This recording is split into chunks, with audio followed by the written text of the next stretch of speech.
മിക്ക പ്രവാചകന്റെ പുസ്തകത്തിൽ നിന്ന് അധ്യായം 2. ചൂഷകർക്കെതിരെ കിടക്കയിൽ വെച്ച് തിന്മ നിരൂപിക്കുകയും ദുരുപായങ്ങൾ ആലോചിക്കുകയും ചെയ്യുന്നവർക്ക് ദുരിതം. കയ്യൂക്കുള്ളതിനാൽ പുലരുമ്പോൾ അവരത് ചെയ്യുന്നു. അവർ വയലുകൾ മോഹിക്കുന്നു, അവ പിടിച്ചടക്കുന്നു. വീടുകൾ മോഹിക്കുന്നു, അവ സ്വന്തമാക്കുന്നു. വീട്ടുടമസ്ഥനെയും അവൻ്റെ കുടുംബത്തെയും മനുഷ്യനെയും അവൻ്റെ അവകാശത്തെയും അവർ പീഡിപ്പിക്കുന്നു. അതിനാൽ കർത്താവ് അരുളിച്ചെയ്യുന്നു, ഈ ഭവനത്തിനെതിരെ ഞാൻ അനർത്ഥങ്ങൾ ഒരുക്കിയിരിക്കുന്നു. അതിൽ നിന്ന് തലവലിക്കാൻ നിങ്ങൾക്ക് സാധിക്കുകയില്ല. ഇത് അനർത്ഥങ്ങളുടെ കാലമാകയാൽ നിങ്ങൾക്ക് തല ഉയർത്തി നടക്കാനാവില്ല. ആ ദിവസങ്ങളിൽ നിങ്ങളെ അധിക്ഷേപിച്ച് അവർ ദയനീയമായ വിലാപഗാനം പാടും. ഞങ്ങൾ തീർത്തും നശിപ്പിക്കപ്പെട്ടിരിക്കുന്നു. എൻ്റെ ജനത്തിൻ്റെ ഓഹരി അവിടുന്ന് എടുത്തു മാറ്റിയിരിക്കുന്നു. അവിടുന്ന് അത് എന്നിൽ നിന്ന് നീക്കിക്കളഞ്ഞിരിക്കുന്നു. ഞങ്ങളെ തടവിലാക്കിയവർക്ക് അവിടുന്ന് ഞങ്ങളുടെ വയലുകൾ വിഭജിച്ചു കൊടുത്തു. അതിനാൽ നിങ്ങൾക്ക് സ്ഥലം അളന്നു തരാൻ കർത്താവിൻ്റെ സഭയിൽ ആരുമുണ്ടായിരിക്കുകയില്ല. പ്രസംഗിക്കരുത്. ഇത്തരം കാര്യങ്ങളെക്കുറിച്ച് ആരും പ്രസംഗിച്ചുകൂടാ. അപമാനം നമ്മെ പിടികൂടുകയില്ല എന്ന് അവർ പ്രസംഗിക്കുന്നു.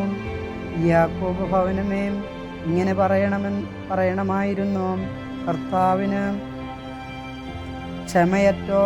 ഇതൊക്കെ അവിടുത്തെ പ്രവൃത്തികളോ? നീതിനിഷ്ഠയോടെ വ്യാപരിക്കുന്നവന് എൻ്റെ വാക്കുകൾ നന്മ ചെയ്യുകയില്ലേ?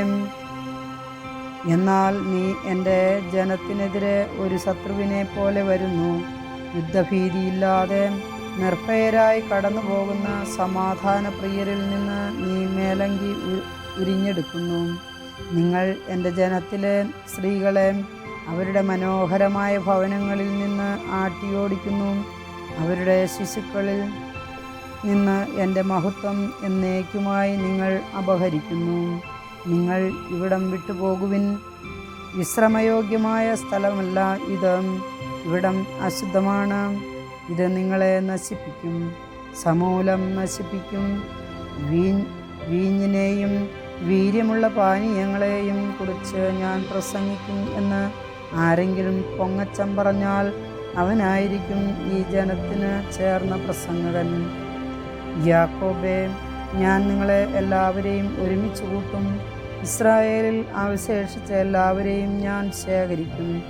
ആലയിൽ ആട്ടിൻപറ്റം എന്ന പോലെയും മേച്ചിൽ സ്ഥലത്ത് കാലിക്കൂട്ടം എന്ന പോലെയും അവരെ ഞാൻ ഒരുമിച്ച് കൂട്ടും.